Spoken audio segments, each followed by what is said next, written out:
شبانة عبر قناته على اليوتيوب بيقول إن النهاردة من المفترض أن لجنة الانضباط هتصدر قرارها في قضية محمد الشيبي وحسين الشحات. هنشوف النهاردة قرارات جديدة، هنشوف النهاردة كلام جديد عن القضية. محمد الشيبي اللي بيعمله ده صدقوني هيضيع نفسه.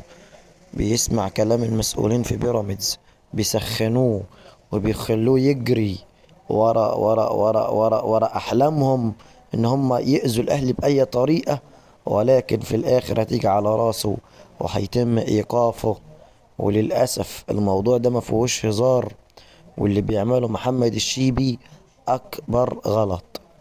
ومارسيل كولر بيبعت رسالة لكل الجماهير الأهلوية، مستعدين استعداد قوي جدا جدا لمباراة الترجي التونسي في رادس، وبيوعد الجمهور ان هو هيعود من تونس بنتيجة ايجابية، وان هم هيقاتلوا علشان اللقب رقم 12 وعلشان يفرح كل الجماهير الأهلوية. طبعا النادي الأهلي يعني كل همه دلوقتي البطولة، طبعا بطولة أفريقيا، بطولة قوية جدا جدا جدا، وإن شاء الله بعون الله الأهلي يقدر يكسبها. عزيزي المشاهد، هو ده كان فيديو النهاردة. شكرا ليكم، السلام عليكم ورحمة الله وبركاته.